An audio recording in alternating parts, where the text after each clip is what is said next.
Et cette antenne de télévision, en elle-même, elle n'est que du métal, une vaste parabole en métal inoxydable et un tout petit doublet au centre. Il termine un câble coaxial. Elle est rigide, mais elle est orientée. On voit qu'elle regarde au loin et qu'elle peut recevoir à partir d'un émetteur lointain. Pour moi, elle me paraît être plus qu'un symbole.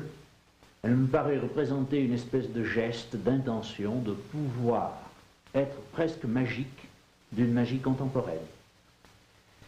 En cela, il y a, entre cette rencontre du haut lieu et du point clé, qui est le point clé de la transmission en hyperfréquence, il y a une espèce de connaturalité entre le réseau humain et la géographie naturelle de la région. Cela est un aspect de poésie, un aspect de signification et de rencontre de signification. Par ailleurs, on pourrait trouver aussi, par une plongée dans le temps, le pouvoir poétique de ce qui était extrêmement parfait et qui, un jour ou l'autre, sera détruit, et déjà peut-être détruit, par le cours d'une évolution qui est extrêmement et très dramatiquement négatrice, ce qui a été pourtant un jour une nouveauté.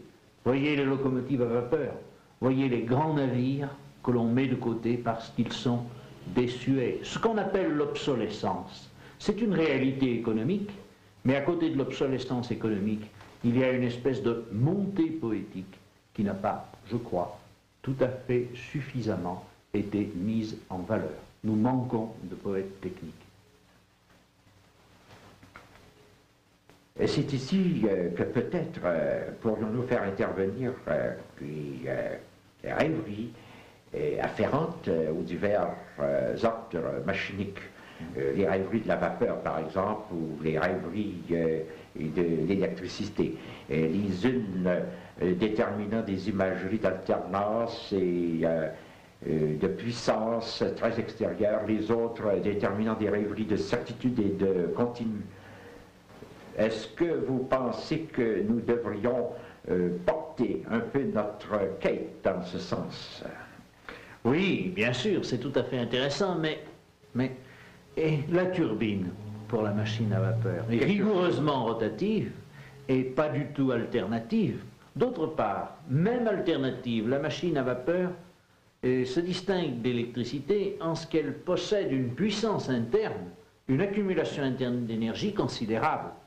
Jadis, j'ai utilisé une locomobile qui servait à scier le bois, une scierie ambulante. Cette locomobile, quand elle était bien chaude, quand elle était à 8 kg de pression, les soupapes de sûreté commençaient à jurer et à laisser partir la vapeur, pouvait encore animer pendant 1h30 le banc de scie sans être chauffé. Aucun moteur électrique n'est capable de faire autant. Le moteur électrique est un pauvre être qui a besoin du réseau. Dès que la panne de réseau arrive, c'est fini. Même un moteur triphasé, pourvu qu'une seule des 3 phases vienne à défaillir, s'arrête ou marche mal, oui. Alors que la machine à vapeur, c'est la souveraine de la continuité parce qu'elle a une puissante réserve à l'intérieur d'elle-même. Pendant la guerre, nous étions bien heureux d'avoir des locomotives à vapeur sur les réseaux démantelés. Elles pouvaient passer presque partout, tant qu'il restait un rail, même un peu tordu, la machine à vapeur passait. Les caténaires étaient loin et les sous-stations d'alimentation électrique défuntes.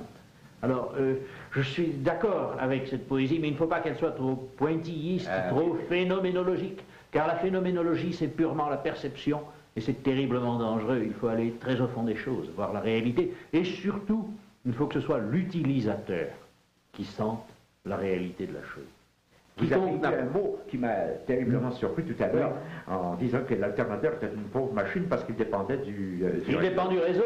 Mais le réseau dépend de qui? Est-ce que dépendre du réseau, être le réseau, être du réseau, ce n'est pas une richesse, au contraire, alors que la machine à vapeur, elle était isolée? Eh oui, mais la machine à vapeur est plus universelle. La machine à vapeur peut se nourrir de bois, peut se nourrir de charbon, de mauvais charbon. On peut la chauffer avec n'importe quoi. Alors que l'alternateur a comme servitude, nous parlons de l'alternateur, pas du petit moteur qui pourrait tourner sur une batterie de 18 volts. Bon. Et l'alternateur a besoin de travailler sur plusieurs kilowatts, ou au moins plusieurs centaines de watts, qui ne peuvent guère être apportés que par le réseau. Or, le réseau est chose fallacieuse. Il n'est pas absolument constant. Et certes, le réseau est très remarquable et permet le développement des techniques, mais par ailleurs, c'est une servitude que d'être raccordé au réseau. La preuve, c'est qu'une automobile, par exemple, se passe du réseau. Elle emporte avec elle sa propre réserve de combustible. Et elle va plus loin. Elle est plus souple. Mais son autonomie est temporaire. Elle a dépendu du réseau à bien des points de vue. Alors, elle dépend d'un autre type de réseau. D'un réseau auquel le contact ne doit pas être constamment maintenu. Alors que l'alternateur doit maintenir son contact au réseau par perche, trolley, prise de courant ou n'importe quel autre système. Le fait qu'on puisse dire que l'électricité est toujours de bonne qualité, est-ce que ça n'a pas une certaine conséquence dans notre intelligence des machines électriques, notre intelligence poétique et rationnelle? L'électricité peut être faible, mais sa qualité est invariable fondamentalement. Si toutefois la fréquence est constante, oui. C'est ça. Oui. L'est-elle? Oui. En général, dans un réseau bien constitué, la fréquence est constante. Mais on ne peut jamais dire qu'une électricité est de mauvaise qualité. Il n'y a pas d'électricité de mauvaise qualité, quelle qu'elle soit. Non, il y a des valeurs quantitatives qui jouent, mais elle est toujours de bonne qualité. Alors qu'un charbon peut être de mauvaise qualité, un bois aussi, un combustible, un fluide. Mais si l'électricité peut être de mauvaise qualité en un certain sens, tout dépend. Si on veut l'utiliser simplement pour l'énergie, pour faire tourner un moteur ou pour faire chauffer un fer à repasser, ce qui consiste à dégrader de l'énergie essentiellement, elle est toujours assez bonne pour cela. Mais si on veut utiliser l'électricité comme point de départ d'une base de temps à 50 Hz, ou encore, et mieux, comme fréquence pour produire un son à 50 Hz, on est très gêné, car souvent il y a, en plus de la sinusoïde fondamentale, de petites irrégularités supplémentaires qui ne sont pas agréables quand on veut la visualiser. Je pense que Jean voulait surtout parler de la structure même de l'atome, vous savez, les électrons et tout ça. Ah oui, il s'agit alors d'une pureté. Oui, il est bien certain qu'il s'agit d'électrons en transit et non pas évidemment de matière chimique, de substances chimiques plus ou moins raffinées. Ça c'est bien, du point de vue fondamental et essentiel, je le crois. Mais d'un point de vue informationnel, il n'est pas toujours vrai que le courant soit ce qu'on voudrait. Le courant continu a souvent une composante musicale assez importante et le courant alternatif n'a pas toujours des rapports de phase entre les trois phases parfaites, ni une fréquence rigoureusement stable, ni surtout une absence d'harmonique parfaite.